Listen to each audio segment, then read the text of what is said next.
Hello everyone. Today we're going to look at LeetCode problem number 70, which is climbing stairs. So if we take a look at LeetCode, it says you are climbing a staircase. It takes n steps to reach the top. Each time you can either climb 1 or 2 steps. In how many distinct ways can you climb to the top? So in example 1, n is 2, so there's 2 steps, and the output is also 2. So you can either take 1 step plus 1 step or take both steps at once. In example 2 here, we have 3 steps. The output is 3. You can do 1 step plus 1 step plus 1 step, 1 step plus 2 steps, or 2 steps plus 1 step. So there's 3 possible outcomes. So let's take a look at how we're going to tackle this. We're going to use what's called dynamic programming. And dynamic programming is basically a technique for solving a problem by breaking it down into smaller subproblems. And understanding that the optimal solution overall depends on this optimal solution of the smaller problems. So let's take our example of 1 step. The 1 step has one combination, which is just to go up the 1 step. Now if you have 2 steps, you have 2 different options. You can take them one at a time, or you can take them both at the same time. If we look at 3 steps, you can take each step individually. You can do 1 step, then 2 step, or 2 steps, then 1 step. So let's finally take a look at 4 steps. The 4 steps has 5 different combinations. You can take them individually, or different combinations of 2 and 1, 1, 1, 2, and then finally you can take 2 steps, then 2 steps. So one thing to note is so you can either take 1 or 2 steps. So instead of going up, let's go down. So you have 1 step here and then 2 steps. So you notice you can take the 3 steps here and move it into this block. So 1, 2 utilizes 1, 2, 3. Utilizes those 6 blocks, and then when you take 1 step, you have these 3 blocks. So you can actually put this 3 over here. So the algorithm we're going to use is to add the combinations from the previous 2 steps. So we have 2 here plus 3 here, and we end up with 5 here. We can do the same thing with 3 steps. You can put the 2 steps in here, and then the 1 step block fits there. 1 combination plus 2 combinations equals 3 combinations. All right, so let's code this. So if n equals 1, we're going to return 1. The algorithm we're going to use is to add the 2 previous steps, and because n doesn't have a previous step, we just don't want to deal with it, so we're just going to return it.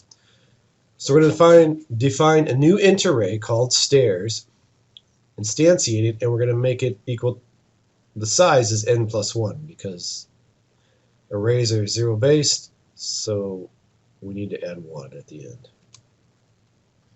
We're going to hard can in the values of stairs 1 and stairs 2 because in our algorithm 1 doesn't have a previous stair and 2 only has 1 previous staircase, so that neither one of these will fit into the algorithm. So we'll start with int I equals 3. I is less than or equal to n and I plus plus. So this is the algorithm. We'll take this current stair and we'll subtract we'll make it equal to the previous stair plus the previous 2 stairs. And we'll just add those together. And that is the entire algorithm. Not much to it.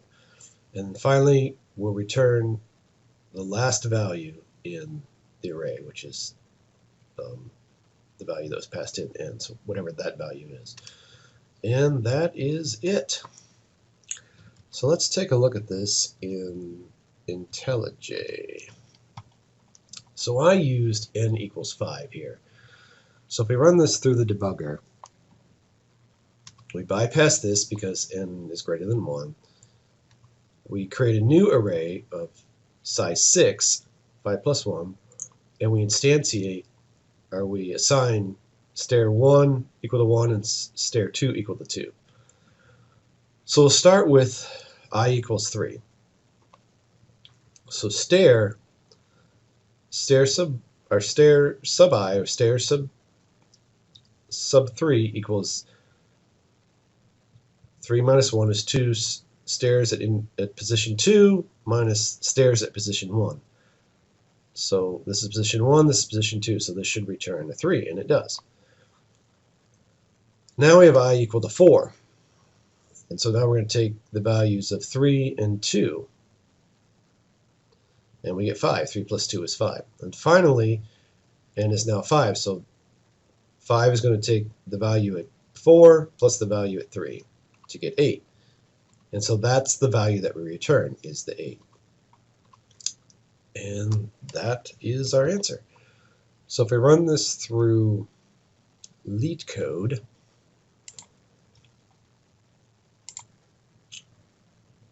we get the expected result, and when we submit it, we are faster than 100%, and we use less memory than 80%, so that's pretty good. And finally, we'll go through the space and time complexity.